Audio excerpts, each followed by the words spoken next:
चलो 90 objectives are there.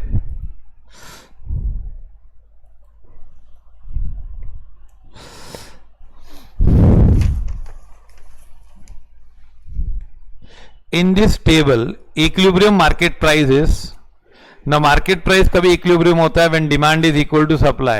This is demand and this is supply. दोनों same कहाँ पे है? 4 रुपीज पे. तो आंसर इज ₹4.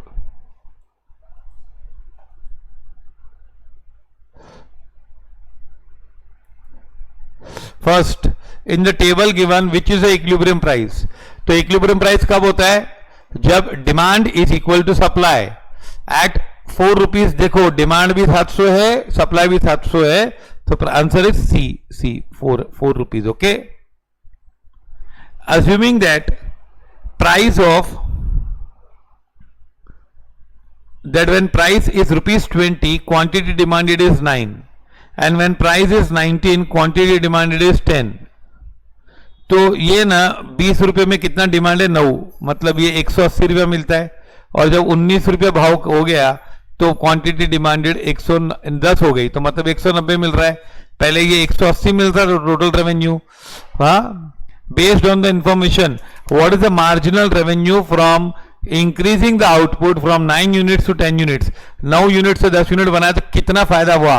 पहले आपको मिलता था 20 इंटू 9 180, अब मिलता है 19 into 10 190. So your answer is ₹10.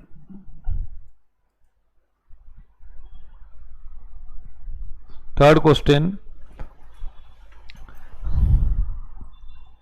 Assuming that when the price is 20, quantity demanded is 15, and when the price is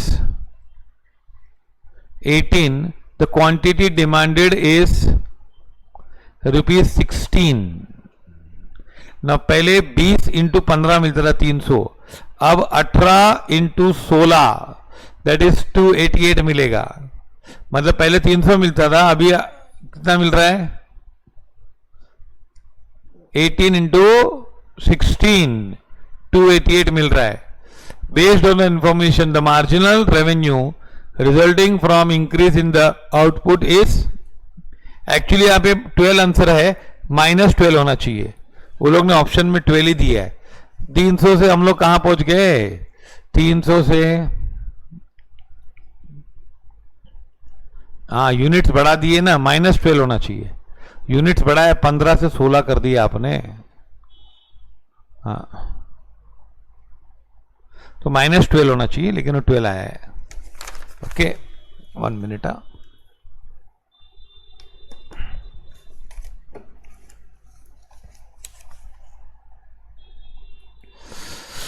Suppose a firm is producing a level of output such that MR is greater than MCA. MR revenue ज्यादा है और MC कम है. What should the firm do to maximize the profits? तो और आगे बढ़ाना चाहिए. अभी तो MR ज्यादा है, और बढ़ाओगे तो MC भी बढ़ेगा, फिर MC is equal to MR हो जाएगा. तो आंसर क्या होगा? The firm should increase the output. Marginal revenue is equal to change in price divided by change in output. No. Change in quantity divided by change in price. No. Change in P into Q. P into Q is total revenue due to 1 unit change in the output. Answer is C. पांचवे का answer C है. आया समझ में?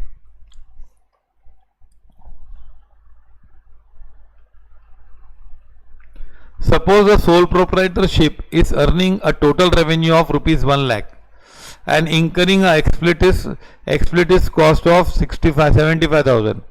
If the owner would work to another company for ₹30,000 in a year, we would conclude that अगर owner काम कर रहा है 30,000 में, ओनर का तो लॉस है ना, 1 लाख रुपया है. Accounting cost is 75,000, accounting profit is 25,000, लेकिन इम्प्लिसिट कॉस्ट 30,000 है, खुद की मेहनत का 30,000. तो इसका मतलब क्या है? The firm is incurring economic losses.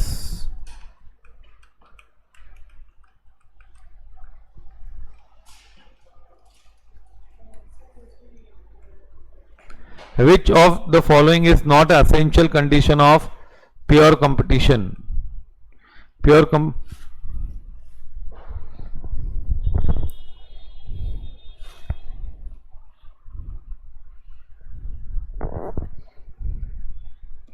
Which is not essential of pure competition? Pure competition में ये पॉइंट नहीं आती है. Absence of transportation cost, large number of buyer seller, homogeneous product, freedom of entry and exit, and absence of transportation cost. What is the shape of demand curve faced by a firm? Demand curve का क्या story है under perfect competition? Demand curve under perfect competition क्या होता है? Horizontal, vertical, positively slope? It is horizontal. Perfect competition में ए होता है ना, हॉरिजॉन्टल होता है. 9th one, which is the first order condition for profit maximization?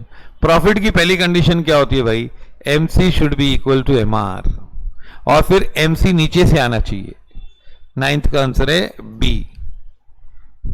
Which of the following is not a characteristics of price taker? Price taker का characteristics किसका नहीं है? TR is equal to P into Q, ये तो हमेशा ही होता है. AR is equal to price, ये भी प्राइस टेकर का होता है परफेक्ट कंपटीशन में. नेगेटिवली स्लोप डिमांड कर्व नहीं होता है. When you are a price taker, the demand curve is horizontal as in perfect competition. 1 से 10 तक किसी को कुछ समस्या है?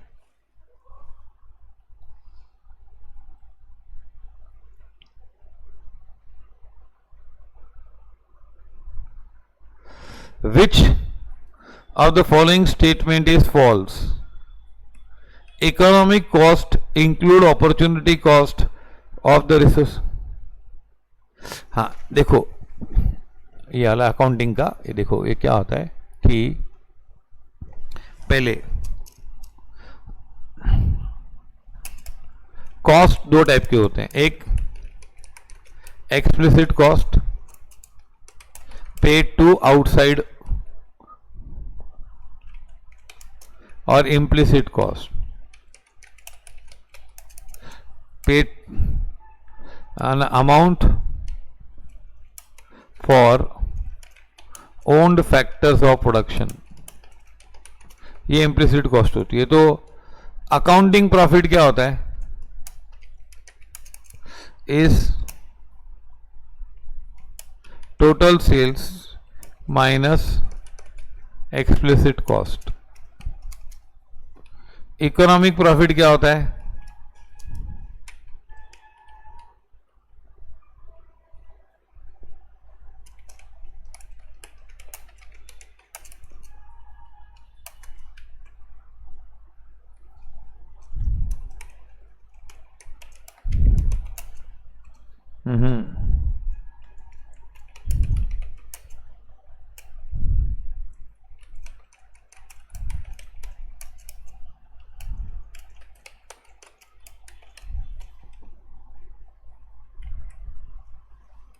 Total sales minus explicit cost minus implicit cost.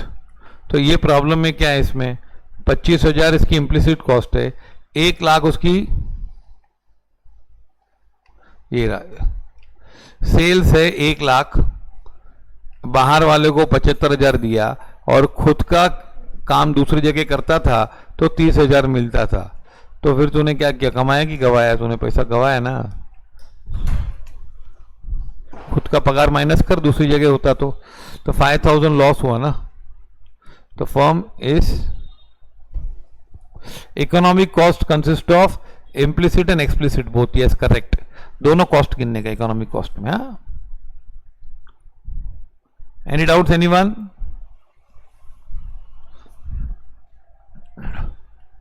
Okay, 11th. हाँ अभी आएगा 11th में. क्या है? डी आंसर इसका. ध्यान से पढ़ना सब. लेकिन Economic cost includes opportunity cost of resources owned by the firm. Yes. Economic cost में सब कॉस्ट आते हैं, इम्प्लिसिट कॉस्ट आते हैं, opportunity cost of resources owned by the firm क्यों नहीं आएगा? Accounting cost includes only explicit cost. Accounting cost includes only explicit cost. Yes, correct. Economic profit will be always less than accounting profit if resources are owned and used by the firm. हाँ, economic profit कम होती है ना अगर खुद के resources है तो. Accounting profit is equal to total revenue minus implicit cost. ये गलत है कि नहीं? Answer should be total revenue minus explicit cost.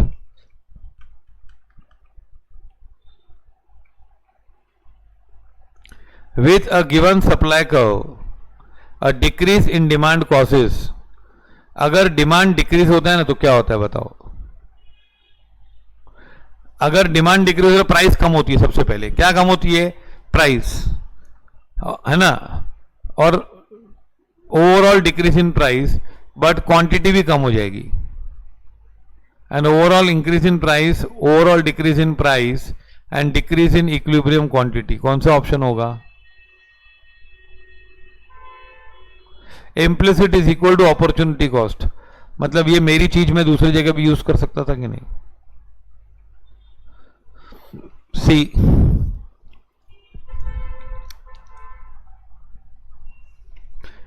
हाँ, अब है ना, ये तुम लोग को डायग्राम से बताऊं क्या कैसे होता है?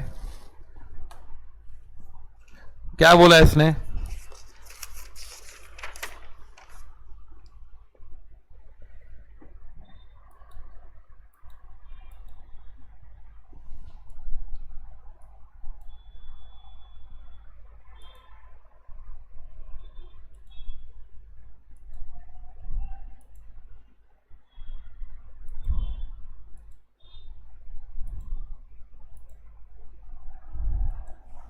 अरे यार, ये तो लगा हुआ ही नहीं है, सॉरी. हाँ, बता रहा हूँ, ये डिमांड और सप्लाई का बहुत आएगा और फिर लास्ट में एक्सप्लेन करना ही पड़ेगा, तो फिर कर ही देता हूँ अभी, है ना.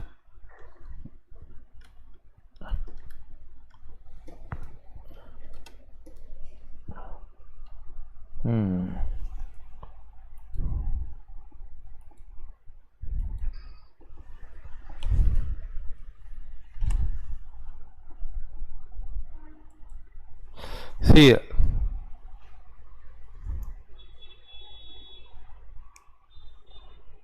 ये ना, ये सप्लाई कब है और ये डिमांड कब है. ये प्राइस है ना. हाँ, ये प्राइस है, समझे ना. अब है ना, डिमांड कम हो गया तो ये ऐसा हो गया डिमांड.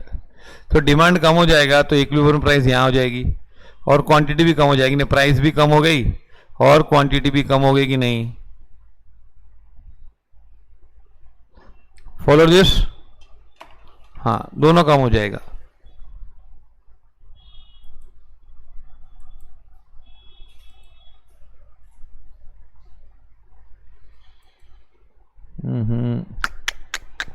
यार,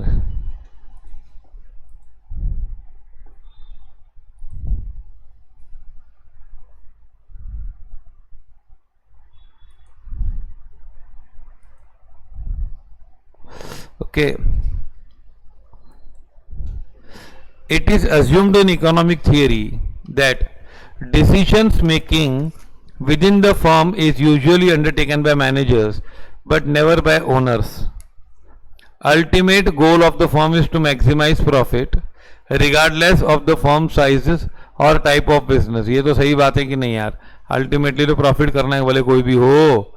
as firm size increases do its goal increase होता है, ऐसा कुछ नहीं है. The basic decision making unit of a firm is its owner. The basic decision making unit, ये हमने कहाँ इकोनॉमिक्स में पढ़ा है? कुछ डिसीजन मेकिंग के बारे में हमने ये पढ़ा है. What? Ultimately goal of is to maximize the profit. assuming that the consumer incomes and number of sellers in the market are for good both decrease income increase हुआ, इनकम डिक्रीज हुआ तो क्या होगा, इनकम डिक्रीज हुआ तो demand कम हो जाएगी, supply sorry price कम हो जाएगी, हाँ डिमांड फॉल हो जाएगा तो प्राइस भी कम हो जाएगी। नंबर ऑफ सेलर्स भी डिक्रीज हो गया तो सप्लाई कम हो गई, बोथ डिक्रीज, तो डिमांड भी कम हो गया, सप्लाई भी कम हो गई। अब कौन ज्यादा कम हुआ उस पर प्राइस होती है।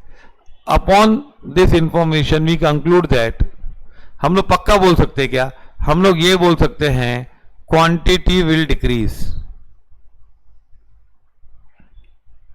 क्वांटिटी पक्का कम होगी, प्राइस का बोल नहीं सकते हैं, प्राइस बढ़ भी सकती है कम भी, क्योंकि सप्लाई बहुत कम हो गई तो, डिमांड कम हुआ लेकिन सप्लाई और भी कम हो गई तो, हाँ डिमांड फॉल हुआ है, डिक्रीज हुआ है लेकिन क्वांटिटी कम हो जाएगी तो पक्का है। डायग्राम से वेरी गुड, ये देखो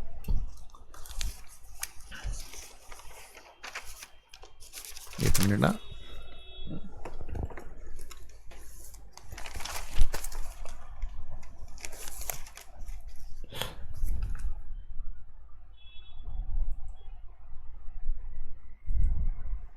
ये देखो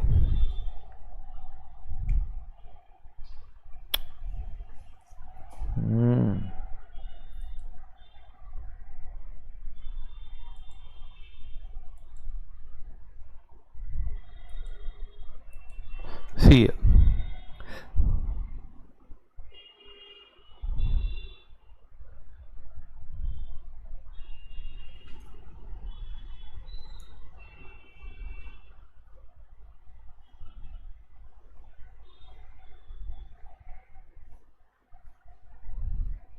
ये सप्लाई, ये डिमांड है। अब है ना ये इक्विलिब्रियम प्राइस है से OM और ये OP। अब है ना सप्लाई कम हो गई मतलब सप्लाई डिक्रीज हो गई, सप्लाई थोड़ी डिक्रीज हुई और डिमांड बहुत डिक्रीज हो गया, तो यहां पे पहुंच जाएंगे लोग। अभी ये SD1 न्यू डिमांड, S1 तो ये हो जाएगा ना इधर, ओके। तो प्राइस क्वांटिटी कम हो गई, प्राइस भी कम हो गई, लेकिन जरूरी नहीं कि प्राइस कम हो, प्राइस बढ़ भी सकती है, बता रहा हूं। जैसे देखो ये डिमांड और ये सप्लाई, अब सप्लाई बहुत कम हो गई और डिमांड थोड़ा सा कम हुआ, तो यहां मिल रहे हैं ना, पहले यहां था देखो,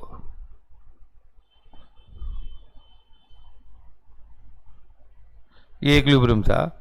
अभी इस डिमांड और कम हो गई, डिमांड थोड़ी कम हो गई और सप्लाई बहुत कम हो गई, तो अब यहां मिल रहे हैं लोग, तो क्या हो गया, क्वांटिटी कम हो गई लेकिन प्राइस बढ़ गई है ना, प्राइस बढ़ गई है। प्राइस पहले OP थी, अब OP से ज्यादा हो गई है। देखो ये S1 और ये D1 और D1 S1 यहां मिलते हैं, तो it depends upon who is changing fast.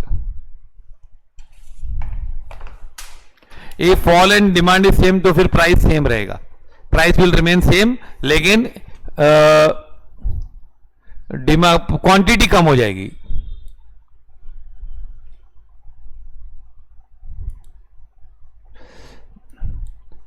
हाँ दोनों का सेम पुल है तो फिर प्राइस सेम रहेगा।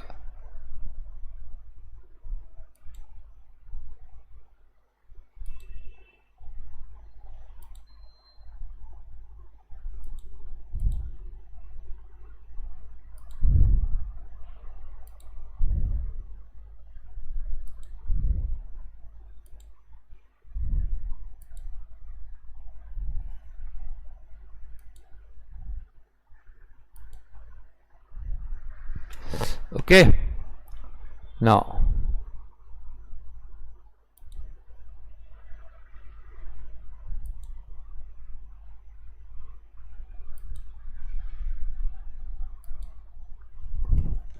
अभी 15th one, if supply increases in greater proportion than demand, supply is increasing, supply fast बढ़ रहा है और डिमांड स्लो बढ़ रहा है, तो क्या होगा, प्राइस कम हो जाएगा।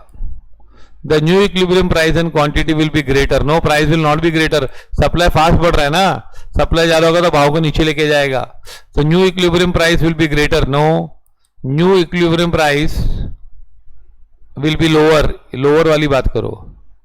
And the new equilibrium quantity will be higher. Quantity ज्यादा हो जाएगी, क्वांटिटी ज्यादा हो जाएगी. दोनों बढ़ रहे हैं ना क्वांटिटी. तो 15th का आंसर डी है. सप्लाई फास्ट बढ़ रही है बहुत, डिमांड भी बढ़ रहा है लेकिन स्लो बढ़ रहा है. तो क्वांटिटी तो दोनों ही बढ़ा रहे हैं, दोनों ही बोल रहे हैं ज्यादा खरीदो. प्राइस का बोल नहीं सकते क्या है. प्राइस फिर डिमांड, सप्लाई ज्यादा है, सप्लाई बढ़ रहा है तो वो ज्यादा नीचे लेके जाएगा. तो equilibrium price will be lower. Assume that market of goods Z is a simultaneous increase in demand and quantity supplied.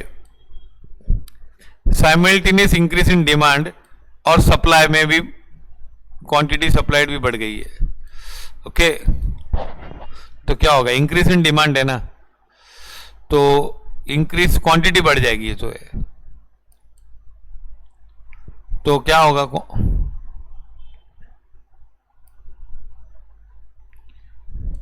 Increase in demand and quantity supplied. तो सी क्या है? और ऑप्शन है ना.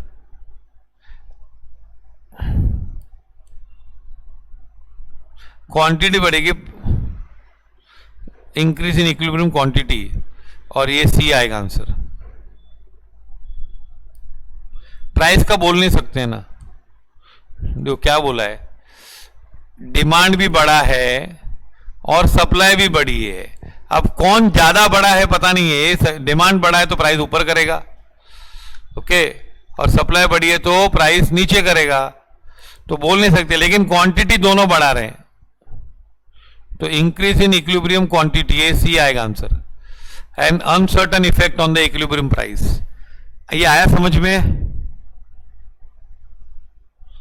प्राइस का बोल नहीं सकते क्या होगा, लेकिन क्वांटिटी बढ़ेगी.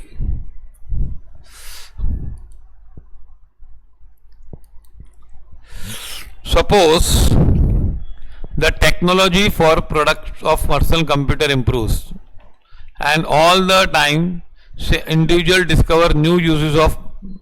अब ये टेक्नोलॉजिकल, ये सप्लाई बढ़ गई कंप्यूटर की, और individuals use the price, discover some uses so that there is a greater utilization of computers. दो बातें हो गई है. एक तो टेक्नोलॉजी से सप्लाई बढ़ रही है कंप्यूटर की, और लोगों को अलग अलग यूज, कंप्यूटर अलग अलग जगह यूज कर रहे हैं. What will be happen on to the equilibrium price? Price का बोल नहीं सकते हैं, लेकिन क्वांटिटी बढ़ेगी. सी, 17th का आंसर भी सी है. Follow this.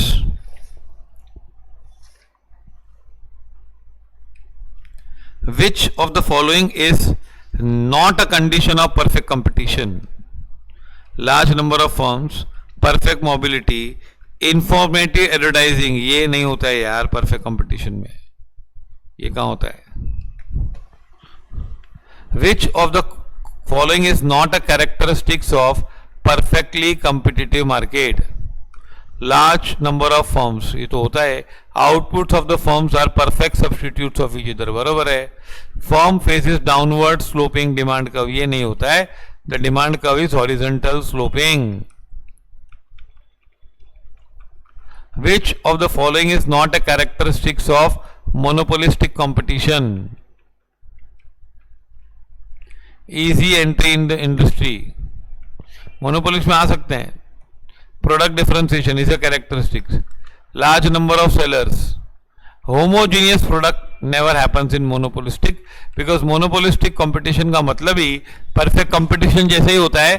खाली क्या होता है कि प्रोडक्ट डिफरेंशिएशन होता है, होमोजीनियस नहीं होते हैं, प्रोडक्ट डिफरेंशिएटेड होते हैं.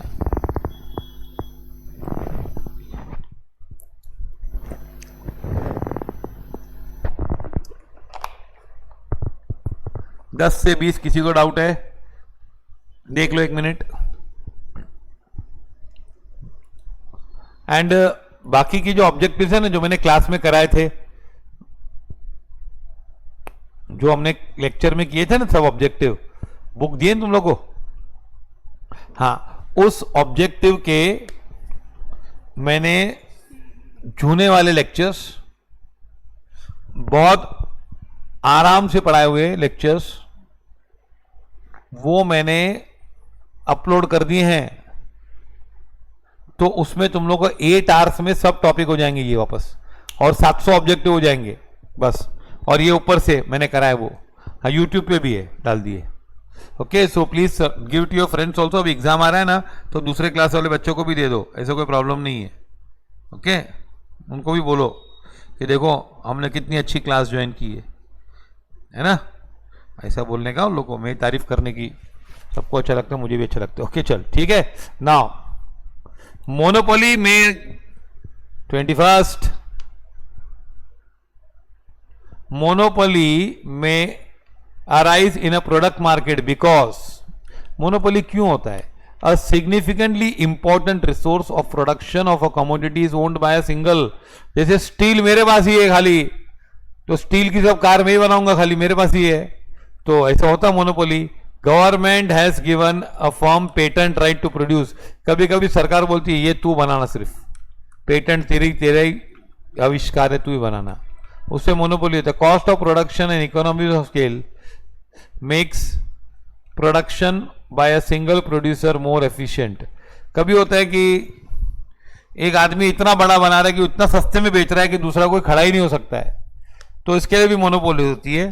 तो इसका आंसर क्या होगा? डी। इन सभी कारणों से मोनोपोली होती है। Actually any of the above होना चाहिए, हाँ, ऑल ऑफ द अबव की जरूरत नहीं है ना, एनी ऑफ द अबव।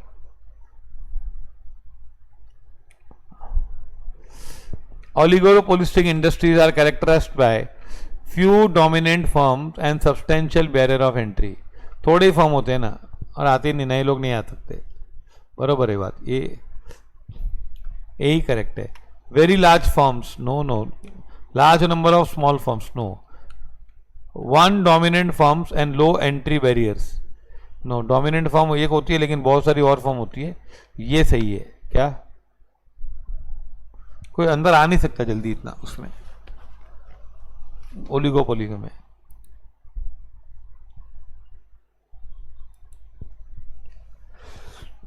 अब for a price making firm,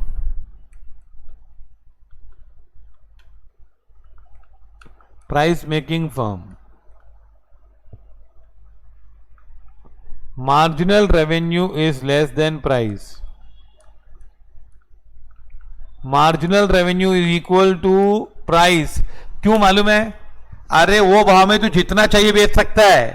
अगर 12 रुपया भाव फिक्स हो गया था, कल हमने बताया था ना, तो नेक्स्ट यूनिट भी 12, तीसरा भी 12, सब 12 में जितना बेचना बेच सकता है, भाव लेकिन 12 रहेगा। You are a price taker, तो प्राइस तू नहीं तय करेगा, अब क्वांटिटी जो चाहिए मन में आ उतनी बेच, जितनी ताकत उतनी बेच। तो marginal revenue is equal to price, 24 का आंसर है B. Monopolistic competition differs from perfect competition primarily. Monopolistic में क्या फर्क होता है परफेक्ट में? In a monopolistic competition firms can differentiate the product, ये तो सही है। In perfect competition firms can differentiate the products, no, all products are homogeneous. In monopolistic competition entry is blocked, entry is not blocked, oligopoly में blocked होता है। In monopolistic competition, there is relatively few barriers. कुछ barriers नहीं होते, relatively few barriers होते हैं, हाँ। लेकिन डिफरेंट क्या होता है? डिफरेंट ये है ना, मेन मोनोपोलिस्टिक कंपटीशन में डिफरेंस ये होता है। Follow this.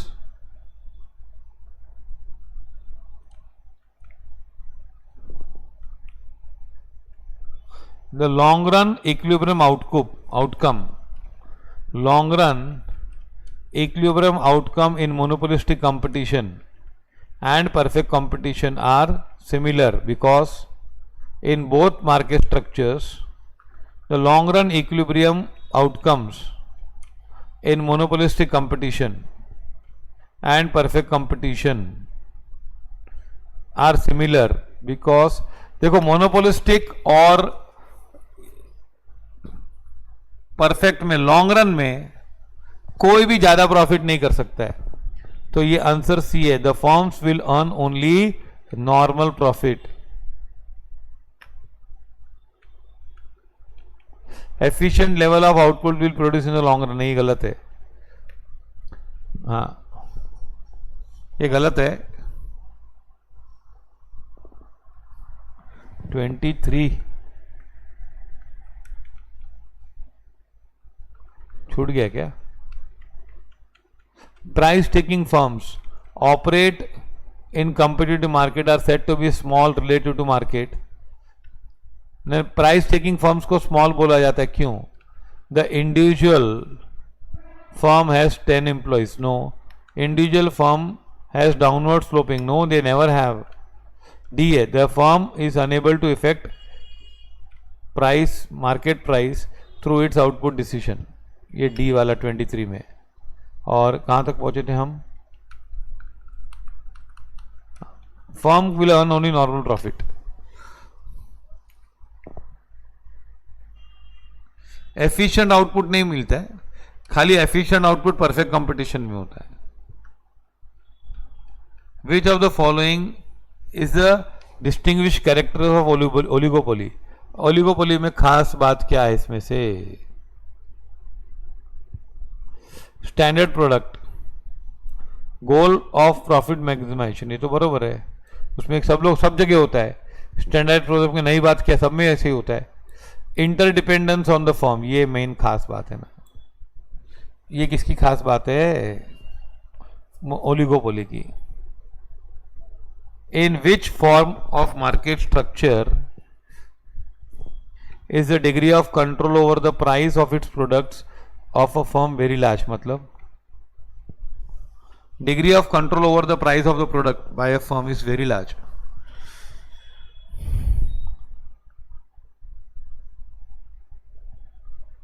मोनोपोली है ना?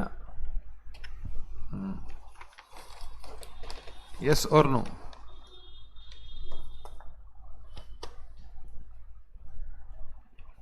Average revenue curve is known as profit curve, demand curve, average cost curve, indifference curve. बताओ क्या है? B. Under which of the following forms of market structure a firm has no control over the price? किस पे price पे control नहीं होता है? Perfect competition ना। आया समझ में 30th तक? किसी को डाउट 20 to 30 के बीच में?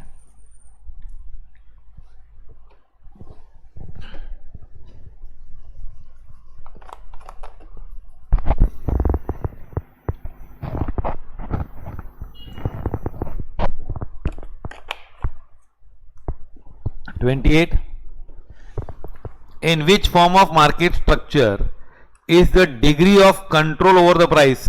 Control over the price very large, बहुत ज्यादा कंट्रोल होता है प्राइस के ऊपर।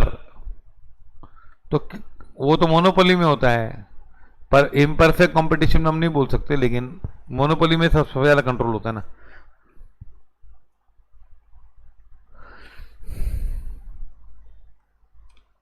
डिस्क्रिमिनेटिंग 28th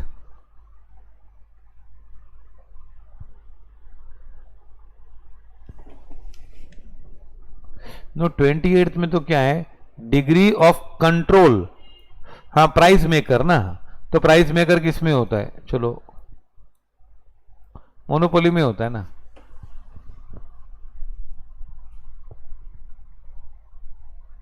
हाँ,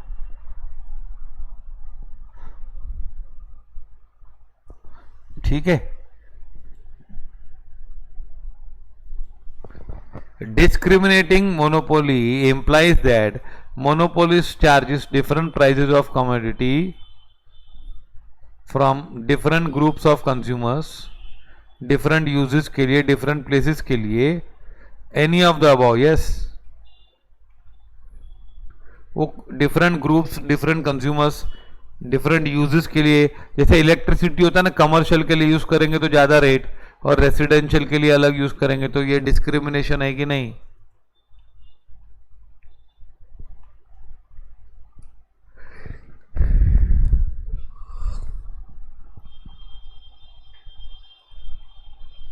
Price discrimination will be profitable only if elasticity of demand in different sub-market is different. Elasticity अलग अलग होनी चाहिए, दो मार्केट में अलग अलग इलास्टिसिटी होगी, then only you can practice price discrimination. In the context of oligopoly इसका आंसर डिफरेंट है. In the context of oligopoly, kinged demand curve is designed to explain price rigidity. Price rigidity मतलब देखो, हम लोग अगर भाव बढ़ाएंगे ना तो कोई नहीं बढ़ाएगा, और कम करेगी तो सभी लोग कम करेंगे. ऐसे ही है हम ना. तो ये ओलिगोपोली का प्राइस रिजिडिटी कैरेक्टरिस्टिक्स होता है. Which the firm in a perfectly competitive market is a price taker. The designation of price taker is based on the assumption that. Price taker क्यों होते हैं? The firm has some but not complete control over the price of the product. There are so many buyers and sellers in the market.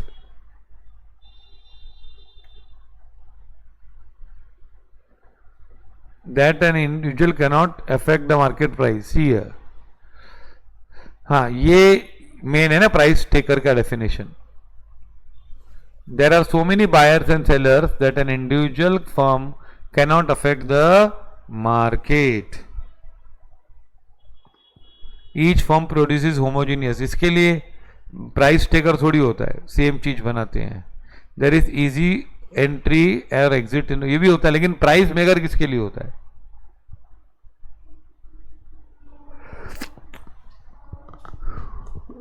Price taker इसलिए होता है क्योंकि you cannot influence the price, जो है वो मानो.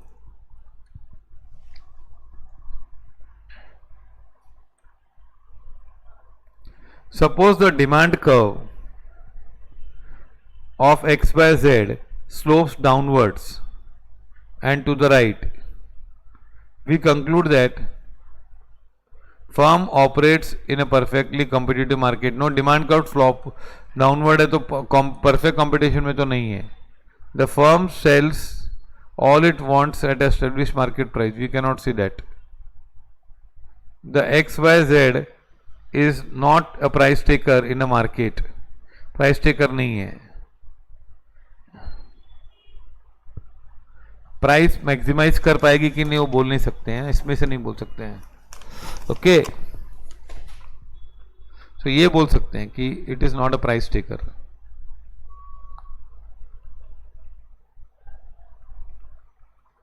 If the firm in the toothpaste industry has following market shares, what market structure would be best described in the industry? अब है ना, ये क्वेश्चन तो बहुत अलग अलग है. कितने सेलर है देखो, 1 2 3 4 5 6 हैं, और फिर बहुत सारे अदर्स है ना.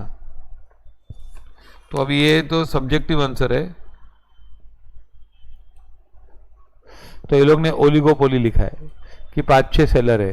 टूथपेस्ट के नाम दिए, toothpaste, dentiplast, shine bright, I can't believe it's a toothpaste, brighter than white, pasty stuff, and बाकी बहुत सारे लोग हैं. तो ये लोग बोलते हैं कि मेन लोग ये लोग है, तो ओलिगोपोली है. क्या है वो? हाँ, 37th. King did demand curve in assumes that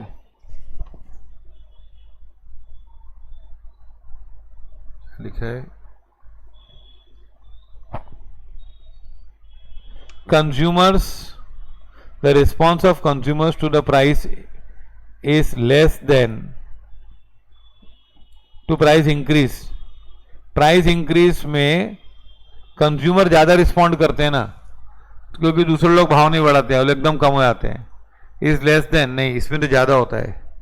the response of consumer to increase price is more than the response to the price decrease. Decrease आता तो कोई बढ़ता नहीं है, और इंक्रीज करते तो सब भाग जाते हैं.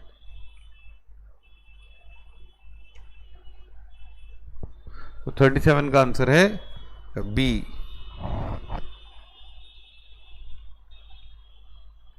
देखो क्या होता है, किंग डिमांड का क्या होता है, जब हम लोग भाव बढ़ाते हैं ना तो दूसरे लोग भाव नहीं बढ़ाते हैं, तो कंज्यूमर्स लोग बहुत कम हो जाते हैं हमारे. तो जब भाव बढ़ाते तो कंज्यूमर का बहुत रिस्पॉन्स होता है कि तू तो बहुत महंगा बेच रहा है, बाकी लोग तो वही भाव में बेच रहे हैं. और जब हम लोग भाव कम करते हैं ना तो दूसरे लोग भी भाव कम कर देते हैं. तो फिर रिस्पॉन्स कभी कम मिलता है कंज्यूमर का जब भाव कम करते हैं, और रिस्पॉन्स कभी ज्यादा होता है भागने का. The response of consumer to the price increase is more, because when you increase the price the others don't increase the price. जब तू भाव बढ़ाता है तो दूसरे लोग भाव नहीं बढ़ाते हैं, दूसरे कंपटीटर. तो कंज्यूमर लोग उनके पास भाग जाते हैं, उनका रिस्पॉन्स बहुत खतरनाक होता है, ज्यादा भाव बढ़ गया भाव. और जब तुम लोग कम करते हो ना भाव तो दूसरे लोग भी कम करते हैं, तो क्या होगा, तो तुम लोग का डिमांड उतना नहीं, पुअर हो जाता है ना. तो यहां पे रिस्पॉन्स फिर कंज्यूमर का कम होता है, कंज्यूमर ज्यादा आते नहीं है क्योंकि दूसरे लोगों ने भाव कम किया है. The response of consumer to the price increase is more than the response to the price decrease.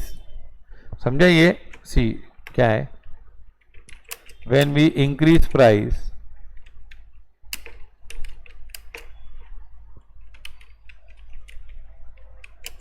competitors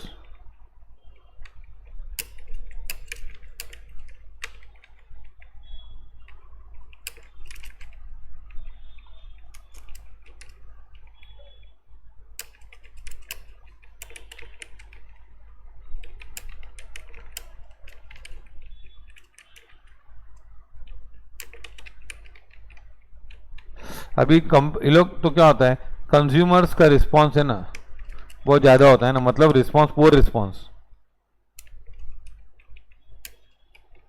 भाग जाते हैं ना. मोर है ना, मोर रिस्पॉन्स. आया समझ में? यहां पे consumers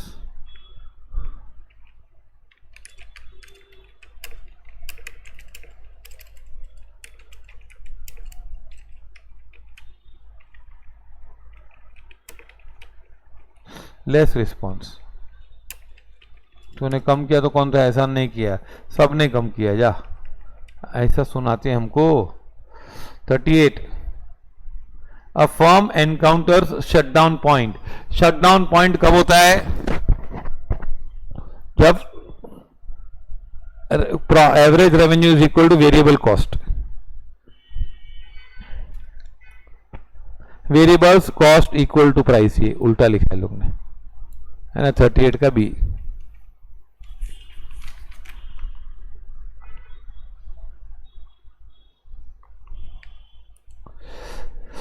Suppose that profit maximizing level of output, a firm finds market price is less than the average total cost. हमने प्रॉफिट मैक्सिमाइजिंग आउटपुट मतलब AC is equal to AR, और तभी हमने पाया कि मार्केट प्राइस कम है एवरेज कॉस्ट से, but greater than average variable cost. मतलब कहां पे एवरेज कॉस्ट से कम है और एवरेज वेरिएबल कॉस्ट से ज्यादा है. The following statements are true. The firm will shut down, no not shut down. The firm will raise its price, you can not raise the price. The firm will move it resources, you can not move it. Perfect competition है, short run में नहीं कर सकते. The firm would continue to operate in the short run in order to what, minimize its losses.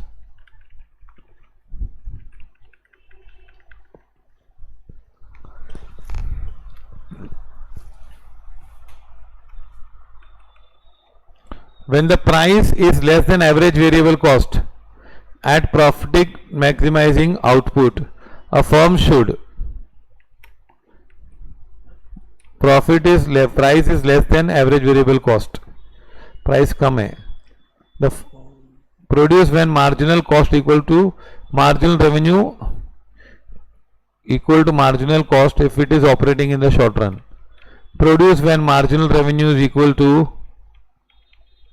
marginal cost if it is, here when the average price कम है, क्या है, variable cost, price is less than average variable cost से भी कम है तो बंद ही करेंगे ना, शट डाउन, क्या चलाएंगे, वेरिएबल कॉस्ट से कम है, shut down since it can not cover variable cost, तो आंसर डी आएगा ना। अरे यार वेरिएबल कॉस्ट से भी कम है तो क्या चलाएंगे, वो बोलते हैं प्रोड्यूस, फिर बोलते हैं प्रोड्यूस, फिर शट डाउन,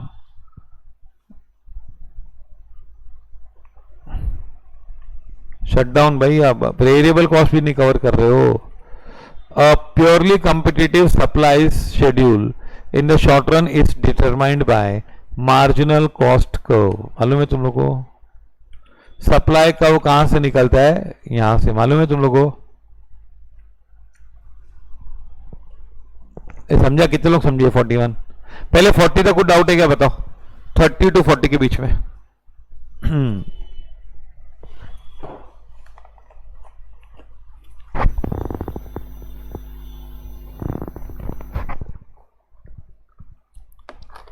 41 नहीं आया, मालूम है, ये ना, ये मैंने तुम लोग को सिखाया था, लेकिन ये 2-3 बार सिखा दे तो ही आता है, ऐसा होता है। हाँ अभी देखो, सप्लाई कर्व होता है ना, वो मार्जिनल कॉस्ट कर्व से निकलता है, जैसे demand curve average revenue curve होता है ना, ओके, सप्लाई कर्व कहां से निकलता है, मार्जिनल कॉस्ट कर्व से, बताता हूं, सुनो सुनो,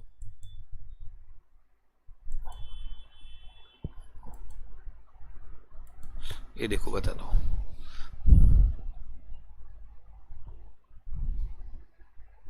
हाँ अब है ना कंपटीशन में, ये देखो, ये है ना, ये मार्जिनल कॉस्ट कर्व है, हाँ ऐसे नीचे से ऊपर जाता है बस। अब है ना,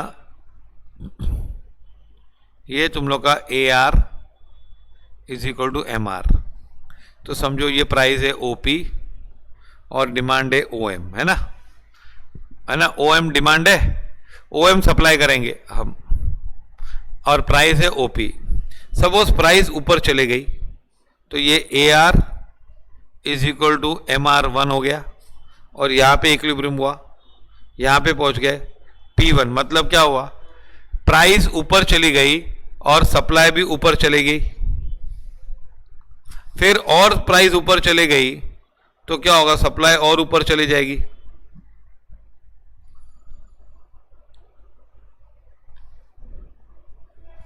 बराबर, तो क्या हुआ, P पे इतनी सप्लाई, P1 पे M1 सप्लाई, P2 पे M2 सप्लाई, तो मतलब क्या हुआ, ये सप्लाई कर्व ही हुआ ना, MC curve, rising part of MC curve is, point of intersection is known as equilibrium point, बस point MC is equal to MR होता है ना, तो उसको बोलते हैं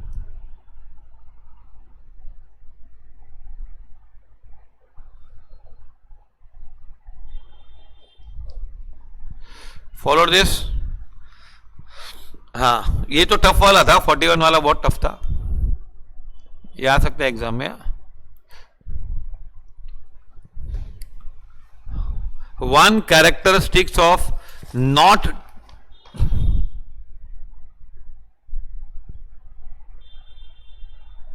क्या,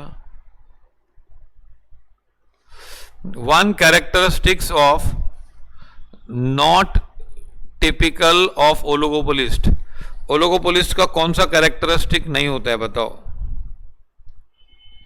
हॉरिजॉन्टल डिमांड कर्व, ये नहीं होता है कभी भी, too much importance to non price competition, non price competition होता है, प्राइस लीडरशिप होता है, एक आदमी डिसाइड करता है, एक मेन होता है leader, small number of firms in the industry, ये भी हो सकता है। तो ये वाला है मेन, ये कभी नहीं होता है। The structure of toothpaste industry in India is best described as what. अब टूथपेस्ट में ना बहुत लोग हैं, मालूम है ना, फ्यू नहीं है, बहुत सारे हैं, तो हम उसको क्या बोलते हैं? नहीं नहीं, सी मोनोपोलिस्टिक, मोनोपोलिस्टिकली कम्पिटिट, खाली मोनोपोलिस्टिक नहीं बोल सकते हैं, ये monopolistic competition, see see. Follow this. The structure of cold drink industry is best described. Cold drinks में भी क्या है? कोल्ड ड्रिंक में ओलिगोपोली है,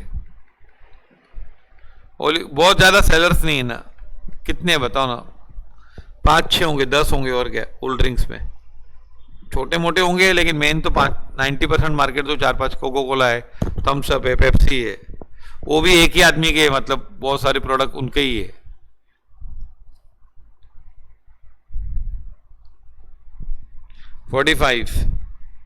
Which statement is correct? Even a monopolistic firm can have losses. ये correct है, incorrect चाहिए। Firm in perfectly competitive market are price takers, ये करेक्ट है। It is always beneficial for a firm in a perfectly competitive market to discriminate prices. ये हमेशा perfectly competitive में क्या discriminate करेगा? How can you discriminate? Kinked demand curve is related to oligopolistic market, तो ये सी वाला गलत है ना।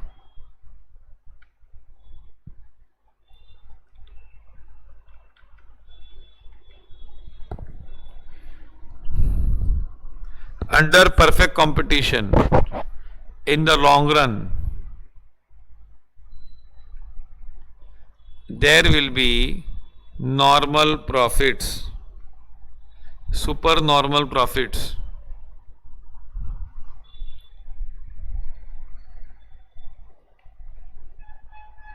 There will be no normal profits, supernormal no है ना, तो there won't be supernormal profits. Production तो होगा, कॉस्ट भी होगी, लेकिन ये नहीं होगा। नो लिखा है ना, there will be no. Where dash we know that the firms are just earning. कब मालूम पड़ता है कि just they are earning normal profits? When AC is equal to AR। अरे MC is equal to MR तो equilibrium होता है, लेकिन प्रॉफिट नहीं कर रहे हो कब पता चलता है? इक्विलिब्रियम तब पता चल जाता है कि MC is equal to MR, और प्रॉफिट नहीं कर रहे हैं वो पता चलता है AC is equal to AR A। When dash we know that the firms must be producing at minimum point of average cost, so there will be a productive efficiency. When जब मिनिमम पॉइंट पे आता है ना, when AC is equal to AR, नहीं ये वाला है ना, when MC is equal to AC, MC is equal to MR तो होता ही है, और MC is equal to AC, उस पॉइंट पे अगर हम आते हैं तो लोएस्ट पॉइंट ऑफ AC होता है वो।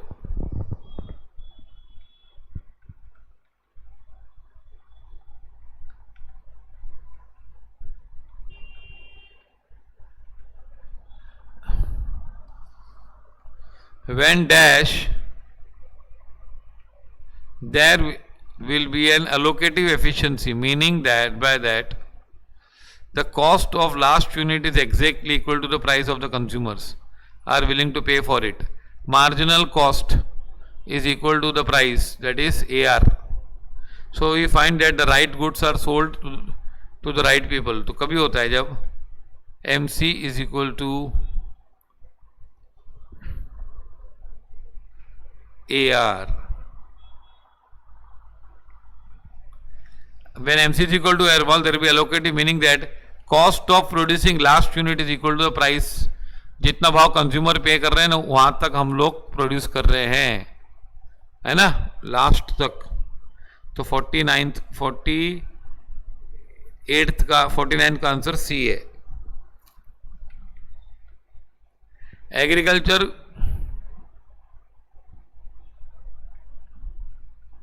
not followed. See here, there will be allocative efficiency, thereby the cost of last unit मतलब marginal cost is exactly equal to the price of consumers are willing to pay for it. तो MC is equal to what? Consumers are willing to pay for it मतलब last unit for which the price for which the consumer, तो वो AR हुआ ना.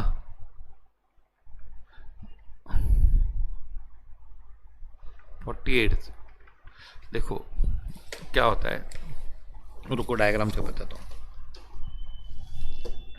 हाँ,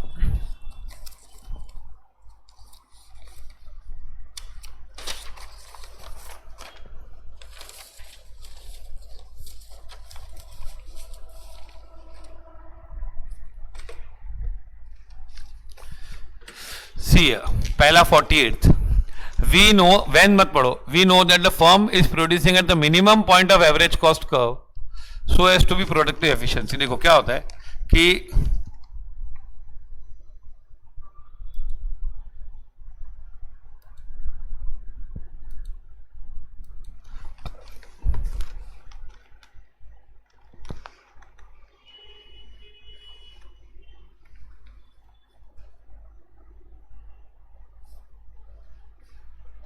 ये point होती है ना, जो ये ऑप्टिमम प्रोडक्शन होता है. क्या होता है?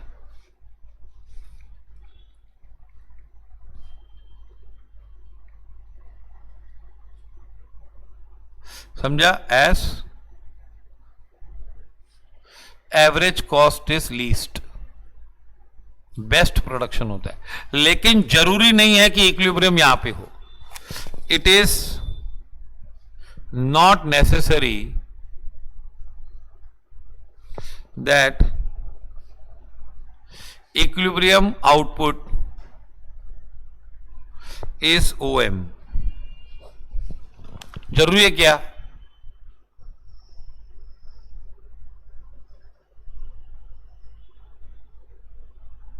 हाँ नहीं, एक वापस समझ लो.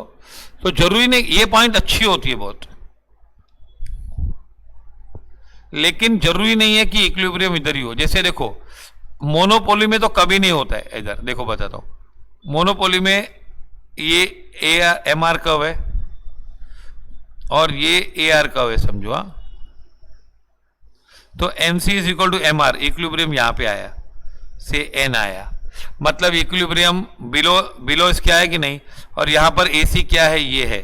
तो AC यहां पर आया कि नहीं, AC यहां पर आया, मतलब यहां पे हम लोग रुक गए. तो we are not at productive efficiency. Productive efficiency पे कभी होता है MC is equal to MR तो करना ही है, लेकिन वहां पर AC भी हो जाए. MC is equal to MR तो हर हालत में करना है, लेकिन MC AC को कब टच करता है, मिनिमम पॉइंट पे. तो AC is equal to MC is equal to MR. अब ये तो कंडीशन हमेशा ही होती है यार, MC is equal to MR तो रोज की बात है. AC should be equal to MC, no. हाँ देखो, when we know that the firms are producing at the minimum point of average cost curve so that there will be productive efficiency. अब MC is equal to MR तो हमेशा का है. Okay, तो 48 का मैंने क्या बताया था आंसर, तुमको B बताया था ना, फिर C कैसे बोल रहे हो. तो MC प्रोडक्टिव एफिशिएंसी कभी आएगी, जब MC AC के बराबर हो, मिनिमम पॉइंट पे होगा ना तब. और MC is equal to MR तो हमेशा ही होता ही है, नहीं तो हम लोग उधर ही रुकते हैं जहां पे MC is equal to MR होता है. तो वो तो विदाउट सेइंग, विदाउट टेलिंग, ये समझा अभी. When dash is equal to dash we know that firm सबसे अच्छा काम कर रही है. We know that it is in equilibrium when MC is equal to MR. But सबसे अच्छा काम कर रही है वो कब होगा? जब MC is equal to AC, because that is the minimum point of AC. हाँ, अब ये there will be allocative efficiency, meaning thereby that the cost of producing last unit MC are willing to pay for it, so that the right goods are being sold at the right to the right people. हम लोग जो last cost of marginal cost है ना is equal to क्या? अब तुम लोग को ये भी पता है कि MC is equal to MR. एक minute.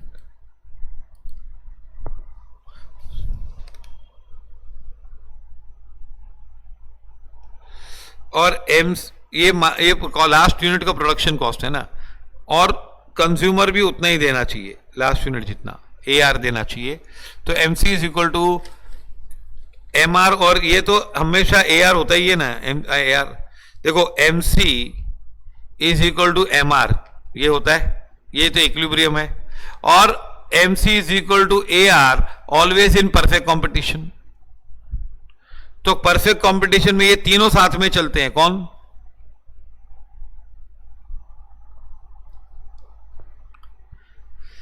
MC is equal to MR तो हमेशा है इक्विलिब्रियम, ये हम लोग वहीं पे रुकते हैं बेस्ट. और परफेक्ट कंपटीशन में ये भी साथ में जुड़ जाता है इनके. मोनोपोली में ये नहीं होता है. मोनोपोली में सिर्फ ये होता है, परफेक्ट कंपटीशन में ये होता है. लेकिन अगर ये इक्वल टू AC हो जाए तो बेस्ट पॉइंट होता है कि नहीं? हाँ, तो अब इसने क्या उल्टा सीधा इंग्लिश में लिखा है. We know that when MC is equal to what? नहीं, MC is equal to AR, ये हमेशा ही होता है. There will be allocative efficiency, meaning thereby that the cost of producing last unit is exactly equal to the prices the consumers are willing to pay for it. मतलब जो last हम लोग वहां तक बनाते हैं जब तक कंज्यूमर दे रहा है पैसा, मतलब वहां तक बनाएंगे, so that right goods are being sold. हाँ, तो ये MC is equal to AR. 49 का C आंसर है. Okay. Agriculture goods depreciate characteristics close to. क्या एग्रीकल्चर गुड्स होमोजीनियस होते हैं ना? तो no, you can write perfect competition.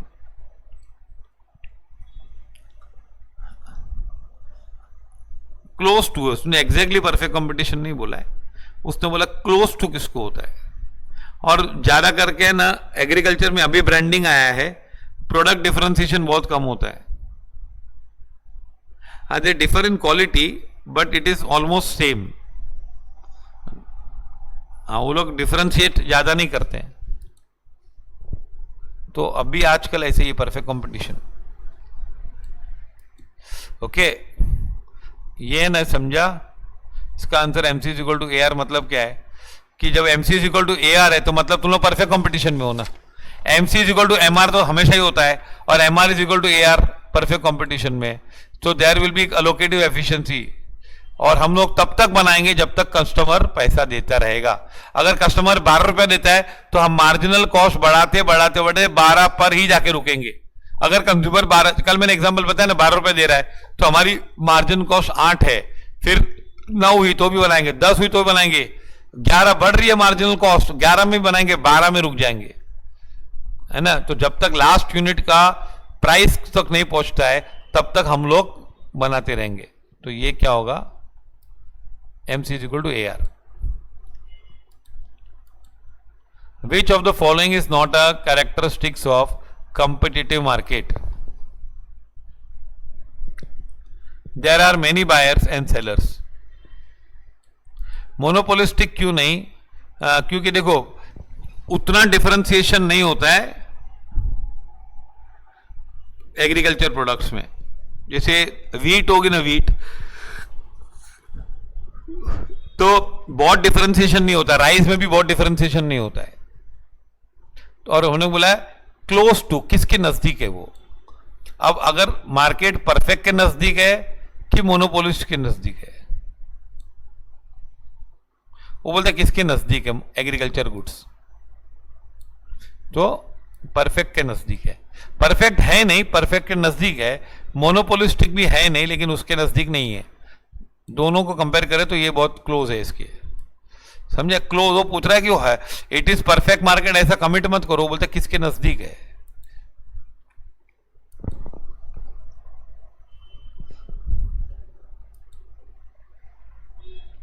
Which of the 51 which of the following is not a characteristics of competitive market? Many buyers, sellers, ये नहीं होता ना। Firms generate small but positive super normal profit, ये नहीं होता है कभी भी, ये कभी नहीं होता है ना। प्रॉफिट नहीं होती है, लॉन्ग रन में नहीं होती प्रॉफिट। सी आंसर है इसका 51 का। विच of the following markets would be closely satisfy the requirement of perfect, हाँ कौन सी मार्केट परफेक्ट के नजदीक है बताओ? इट इज मिल्क, है ना। मिल्क में डिफरेंशिएशन ज्यादा नहीं होता है। Large buyers, large sellers, large है ना, बहुत सारा supply. Which of the following statements is inaccurate regarding perfectly competitive? Demand curve is downward sloping, ये नहीं होता है, रॉन्ग है। Demand curve is always above the marginal revenue, no, साथ में चलते हैं यार। Average revenue need not be equal to price, average revenue price ही होती है। Price is given and determined by the equilibrium.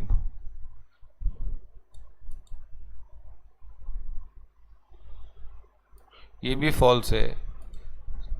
Average revenue is not equal to price, no. देखो ये बोल रहा है कि कौन सी मार्केट है ना परफेक्ट, परफेक्ट मार्केट, ये चारों में से कौन क्लोज है परफेक्ट के?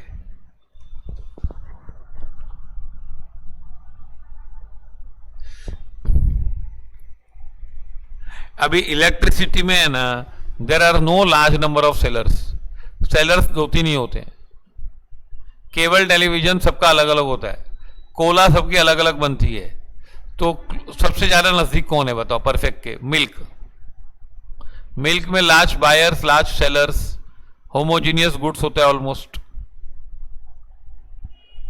तो it is milk is close to perfect competition, no. Electricity नहीं, इलेक्ट्रिसिटी तो मोनोपोली के क्लोज है क्योंकि सप्लायर एक ही होता है। केबल टेलीविजन तो अलग अलग चीजें होती, तो परफेक्ट होता ही नहीं है। Which of the following statements are accurate? Price is given and determined by the equilibrium, है ना, समझा?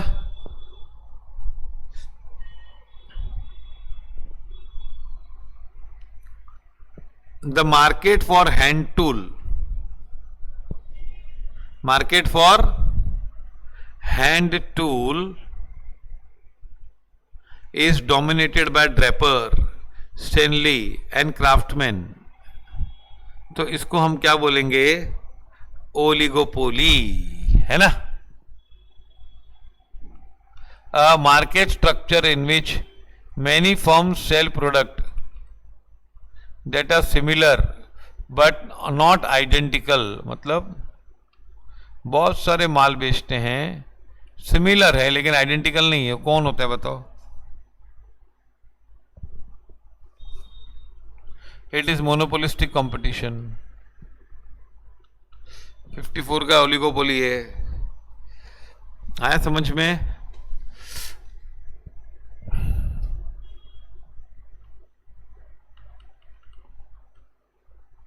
When oligopolist individually chooses to level its production to maximize its profit, it will charge a price that is, अब है ना oligopoly is, उसमें demand curve slope होता है oligopoly में। Monopolist chooses to level up production to maximize the profit, it charges the price more than the price charge by either monopoly. Monopoly से ज्यादा नहीं होता है क्योंकि ओलिगोपोली में कंपटीशन होता है, मोनोपोली में तो कुछ नहीं होता है, less than the price charge by either monopoly. नहीं, कंपिटिटिव से लेस कहाँ होता है यार, कंपिटिटिव से लेस नहीं, ये देखो, less than the price charge bye monopoly and more than the price charge bye competitive market. Oligopoly में थोड़ा कंपटीशन होता है ना, तो परफेक्ट कंपटीशन से भाव थोड़ा ज्यादा होता है, लेकिन उतनी मोनोपोली भी नहीं होती है, तो मोनोपोली से कम होता है।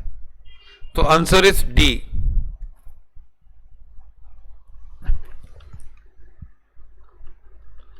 In the long run equilibrium of competitive market, firms operate at, in the long run equilibrium of competitive market, firms operate at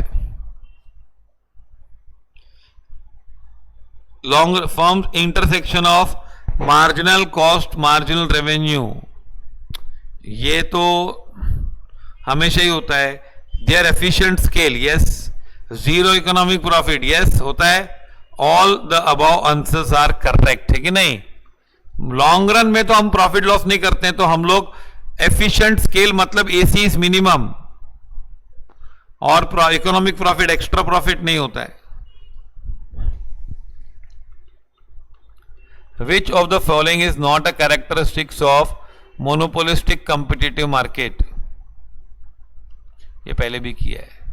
differentiated products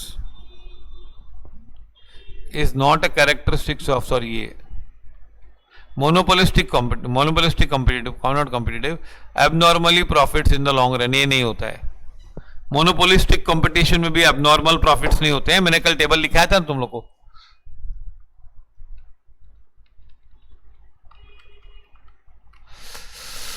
in a very short period supply is fixed, yes। आगे जाने की जरूरत ही नहीं है। Demand is fix, no. Demand and supply are fix, no. None of the above, no. Time element was conceived by Alfred Marshall. Short run, long run, ये सब किसने बताया था? Alfred Marshall. Total revenue is equal to price into quantity. Total revenue क्या होता है? 61। Average revenue is revenue earned per unit of input, per unit of output, different units of input. Average revenue is per revenue earned per unit of output, B.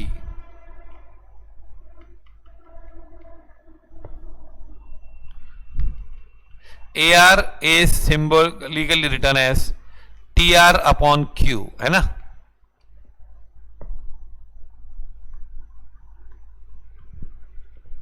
AR is also known as price. Follow this. Marginal revenue is defined as change in total revenue from purchasing additional unit, sales of additional unit of a commodity.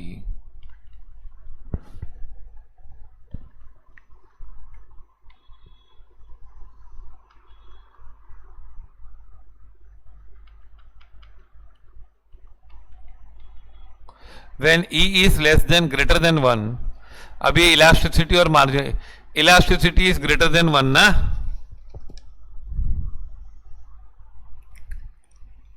तो ये एक से ज्यादा होगा ना, तो MR is positive. When E is equal to 1, MR is 0. When E is less than 1, 65 में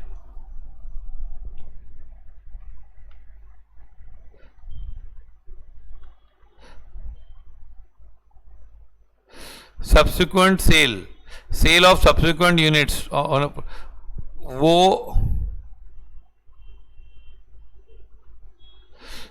subsequent मतलब कोई भी पीछे का हो सकता है। एडिशनल मतलब एक एक्स्ट्रा।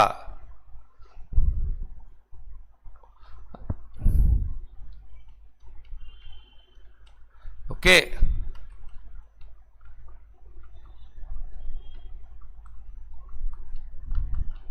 हम लोग एडिशनल वर्ड यूज करते हैं। ऑफ कोर्स ये ऑलमोस्ट सिमिलर है दोनों। ओके, अच्छा, इज इक्वल टू 1 तो क्या होगा positive, sorry 0, is greater than 1 तो पॉजिटिव, और ई इज लेस देन 1 तो एम आर इज नेगेटिव। 68 का आंसर ए है। समझा? ये वो फॉर्मूला है, मालूम है ना, T R into 1 minus O को सब है ना फॉर्मूला एक। In economics market refers to what? A place where buyer and seller bargain, do not bargain, place where buyer do not bargain, ये है ना। ये लोग भाव कम खींचा करते हैं ना। Under performing competitive firm is a price maker and not a price taker. 70 का आंसर प्राइस टेकर ये है। तो 70 तक किसी को डाउट है? 50 to 70 किसी को डाउट है क्या? बताओ। We are approaching to the end. अभी सब इजी इजी आएंगे, लास्ट में लोगों का ऑब्जेक्टिव खत्म हो जाते हैं ना, है ना। बीच में बहुत बेसिक्स होते हैं, बीच में स्टार्टिंग में बेसिक होते हैं, फिर बीच में थोड़े टफ आते हैं। अ monopolist is a price maker, price taker, price adjuster, none of the above. अरे यार, price maker. Price discrimination feature of monopoly, B. Price discrimination है ना, मोनोपोली वाले कर सकते हैं। Under monopoly degree of control over price is very considerable.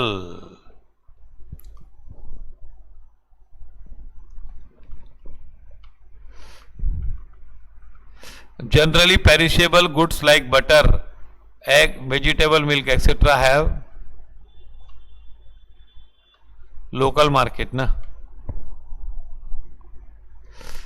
When at P1 the firm will produced, जब P1 भाव है ना, तो देखो P1 है ना, ये है P1, ये AVC है, और P1 उससे भी कम है कि नहीं, तो फर्म बनाएगी कि नहीं बनाएगी?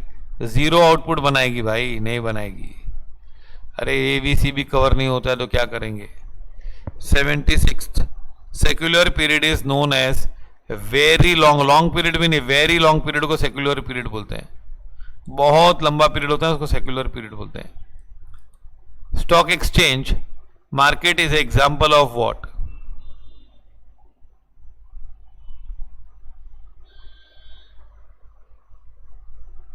कौन सा?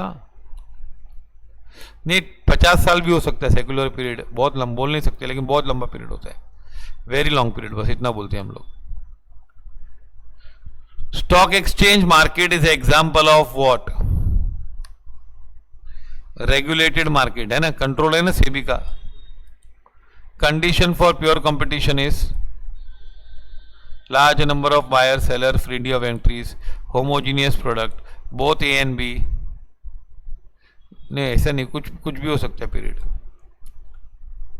Long run period, number of buyers and sellers, homogeneous product, perfect knowledge about the product.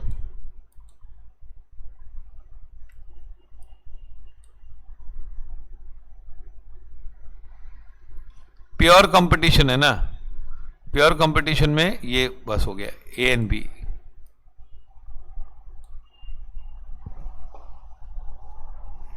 से ना। Pure oligopoly is based on, pure oligopoly क्या होती है? सेम प्रोडक्ट बेस्ड है। 78 प्योर कंपटीशन में पहली 4 कंडीशन खाली देखने की नहीं, पहली 4 कंडीशन होती है प्योर में, बायर्स ज्यादा, सेलर्स ज्यादा, homogeneous product and freedom of entry and exit. ये 4 कंडीशन में प्योर कंपटीशन बनता है। फिर उससे क्या होता है कि nobody has control over the price. फिर और 4 कंडीशन होती है, perfect knowledge, no transportation cost, है ना, नो गवर्नमेंट इंटरवेंशन। ये सब चीजों से क्या होता है? परफेक्ट मार्केट बनती है, उसमें प्राइस इक्वलिटी होती है। लेकिन उसने प्योर पूछा है, परफेक्ट नहीं पूछा है। फिर प्योर ओलिगोपोली में होमोजीनियस प्रोडक्ट होते हैं। Any doubts? 70 to 80 in oligopoly, when the industry is dominated by one large firm which is considered as leader of the group, मतलब एक मैन है, एक दादा अली बाबा है, तो it is full oligopoly, collusive, partial और सिंडिकेटेड। तो एक लीडर होता है ना, तो उसको बोलते हैं फुल नहीं, पार्शियल ओलिगोपोली। क्या बोलते हैं उसको? हाँ, एक लीडर होता है ना, तो उसको पार्शियल ओलिगोपोली, क्योंकि मोनोपोली की तरफ जा रहा है वो। When the products are sold through centralized body, सब लोग मिलके एक को, तो it is called syndicated oligopoly. Syndicated oligopoly क्या होता है कि सब लोग एक टाइप का प्रोडक्ट बनाते हैं, 3-4 लोग हैं, लेकिन उन लोग एक जगह माल लाके रखते हैं, फिर सब लोग साथ में बेचते हैं। When products are sold through centralized body, मतलब सब लोग माल उसको सप्लाई करके दे देंगे। सिंडिकेटेड मतलब साथ में आके काम करना, कार्टेल। यस।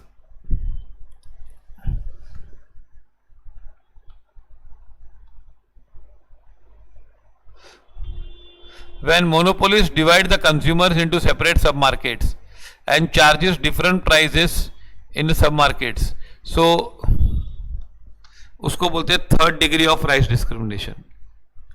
मतलब अलग अलग मार्केट्स डिवाइड कर दिया उसने और सब में अलग अलग प्राइस है, तो सब, तो फर्स्ट डिग्री क्या होता है? फर्स्ट डिग्री क्या होता है? देखो ये वाला, under dash monopolist can fix price which will take away the entire consumer surplus. पूरा कंज्यूमर सरप्लस मतलब देख बताता हूं, अगर हम लोग ये क्या होता है, ऐसा एक्चुअल में होता नहीं है, पर 84 देखो क्या होता है कि अगर हम लोग 5 रुपया भाव रखते तो 1 यूनिट बिकता है, 4 रुपया रखते तो 2 यूनिट बिकता है, 3 रुपया रखते तो 3 यूनिट बिकता है। तो हम लोग क्या करेंगे, पहले कंज्यूमर को 5 रुपए बेचेंगे, दूसरे कंज्यूमर को 4 में बेचेंगे और तीसरे को 3 में बेचेंगे।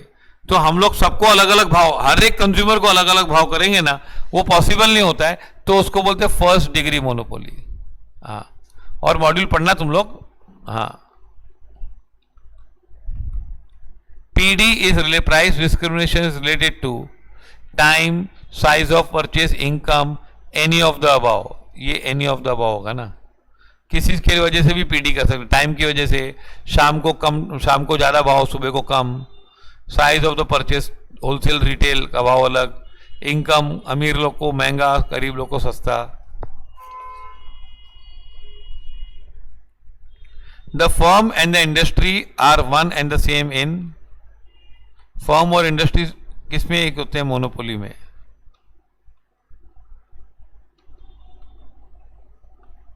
The demand curve of monopoly firm will be, demand curve for monopoly firm will be downward sloping, 87.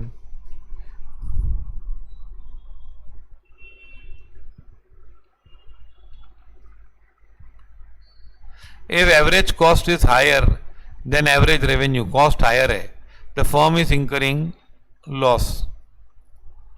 Average cost ज़्यादा है ना, लॉस हो रहा है ना। हाँ, सेकंड डिग्री पढ़ो, एग्जाम में थोड़ा पढ़ो, आएगा। मॉड्यूल खोलो थोड़ा, हाँ थोड़ा, मैंने इसलिए तभी बोला मॉड्यूल खोलो। Price rigidity is a important feature of monopoly. No, selling cost are possible under perfect competition. No, under perfect competition factors of production do not move freely. Wrong, industry consist of many firms. ये सही बात है।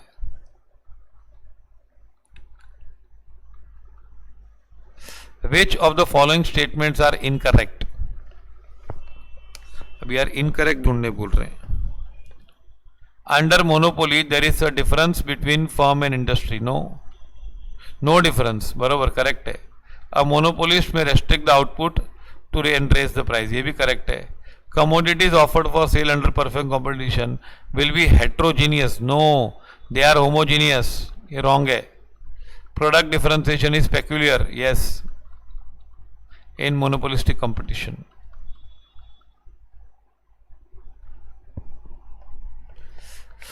For market, essential condition is geographical place, control by government, close contact between buyers and sellers? कौन सा है बताओ? Market के लिए क्या होना चाहिए? There should be a close contact between buyers and sellers. Assuming that when price is 10, quantity demanded is 5 units, and when price is 12, quantity demanded is 4. Based on the information, marginal revenue resulting from increase in output. अरे जब 10 भाव था ना तो 5 unit था ना, 50 रुपया मिलेगा, और 12 था तब 4 मिलता था ना, तो 12 पे 4 यूनिट बिकते थे तो 48 रुपया मिलता था, अब 50 मिलता है तो 2 रुपया मार्जिनल रेवेन्यू हो गई ना, 4 से 5 गए तो 93. Average revenue is equal to price into Q due to one change. No, तो marginal nothing but price of 1 unit of output. Change in quantity divided by नहीं, ग्राफिकली नोट सप्लाई कर्व नहीं, it is nothing but price of 1 unit of output, average revenue. Examples of commodities said to have international market. Perishable, high value small bulky commodities, इनका international market होता है, diamonds का जैसे. Stock exchange is example of regulated market. आगे conditions of equilibrium are MR is equal to MC. MR should be cut MR from below. MR is equal to AR and MC should cut MR from below.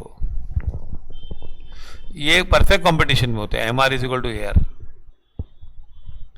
MR is equal to MC and MC should have positive slope. MC को positive slope होना चाहिए. बराबर है, सबके सब correct है. ये correct नहीं है.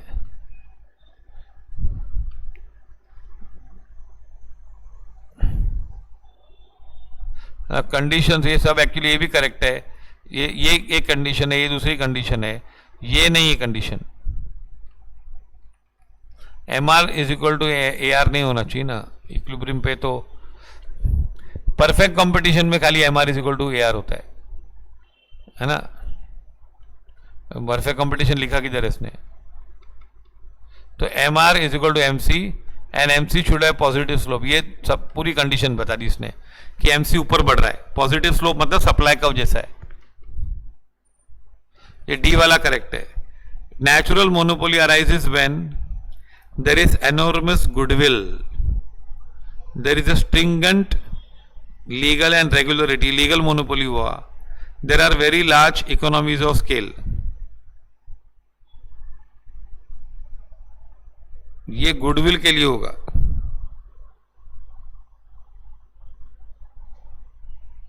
There are business combinations and ये आंसर दिया है लोग ने. नेचुरल मोनोपोली मतलब हमारा बहुत सारा एडवांटेज, हम लोग इतना लार्ज स्केल बनाते हैं कि कोई इतना सस्ता बनाते ही नहीं है, तो वो नेचुरल मोनोपोली है. PD cannot persist under the following market. Perfect में भी नहीं, परफेक्ट कंपटीशन में नहीं हो सकता है, कुछ भी हो जाए. Swiss model explain the concept of price rigidity in the following market. क्या है? It is oligopoly market. Combination of monopoly वो उस इकोनॉमिक्स का नाम है. मॉड्यूल में नहीं दिया तो भी डाल दिया इधर. Combination of monopoly market and monopsony. Monopsony तुम लोग को डिस्कस ही नहीं किया है. मोनोप्सोनी मतलब सिंगल सेलर, सिंगल बायर, इसको बोलते हैं बायलेटरल मोनोपोली. मतलब one buyer and only one seller, तो इसको बोलते हैं क्या?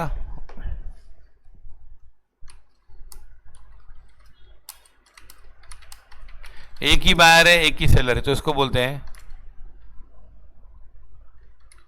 Very difficult to example. ऐसा मार्केट होता ही नहीं कभी कि एक ही बायर हो. एक बायर होता है कभी कभी मतलब जैसे जैसे अभी है ना, सपोज से डैम्स बनाने का, डैम बनाते हैं ना, तो डैम कौन बनाएगा? सरकारी बनाएगी ना। तो एक ही बायर होता है, कौन? सरकार, है ना। अगर बनाने वाला भी खाली इंडिया में एक ही हो तो उसको क्या बोलेंगे? Bilateral monopoly. क्या बोलते हैं उसको? Bilateral monopoly. C, price varies by attributes such as location by customer segment is dash degree of price discrimination. First degree हमने क्या बोला?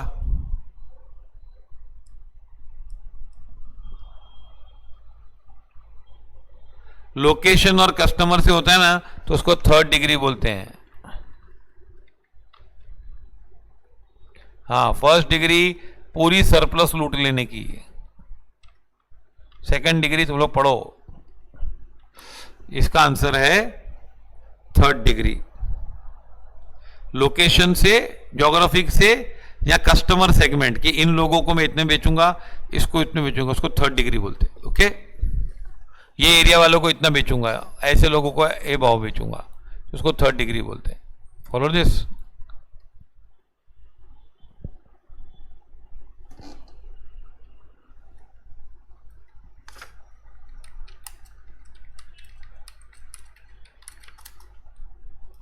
ये देखो, ये A are into E minus one upon, ये फॉर्मूला पढ़ के जाना।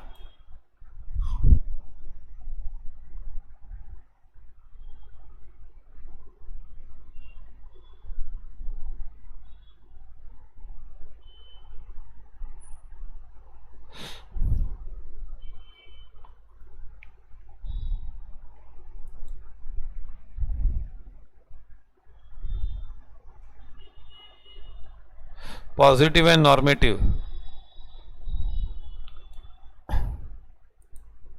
पॉजिटिव में हम लोग को ऐसा बताते हैं कि तुम लोग को जैसे है, you describe the things as they are. मतलब हम लोग बोलते हैं कि प्राइस बढ़ेगी तो डिमांड कम होगा,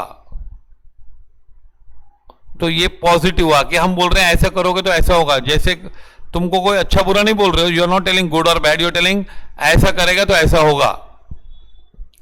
नॉर्मेटिव क्या होता है?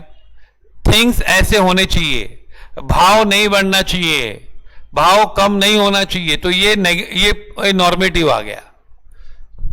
तो इकोनॉमिक्स पॉजिटिव है कि नॉर्मेटिव, सवाल आता है। तो इकोनॉमिक्स बोलते हैं कि पॉजिटिव है, कि भाई वो बता रहा है it describes the things, it does not prescribe the things. जैसे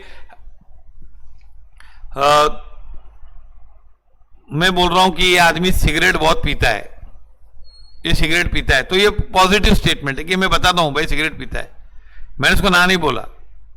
लेकिन बोलो ये सिगरेट मत पी, अच्छी बात नहीं है, तो क्या हुआ? वो नॉर्मेटिव हो गया। पीपीएफ ये सब नहीं है तुम लोगों को सिलेबस में अभी। प्रोडक्शन पॉसिबिलिटी कर्व्स तुम लोगों को किधर भी बुक में नहीं है, देख लो भैया, वो सब निकाल दिया सिलेबस में, नॉर्मेटिव और पॉजिटिव भी निकाल दिया। अभी देखो 3 चैप्टर हम लोग ने एक एक ऑब्जेक्टिव किया, 5 चैप्टर है खाली, हाँ कि नहीं? अभी खाली इंट्रोडक्शन बचा है और वो क्या है? बिजनेस साइकिल्स, ट्रेड साइकिल्स, वो है। एक में 35 ऑब्जेक्टिव है और एक में 21 ऑब्जेक्टिव है। हाँ, तो तुम लोगों को कभी मौका मिला तो करा दूंगा, बाकी तो पूरा मैंने खत्म कर दिया है। हाँ, मतलब जो सब्सटेंशियल पार्ट हमने खत्म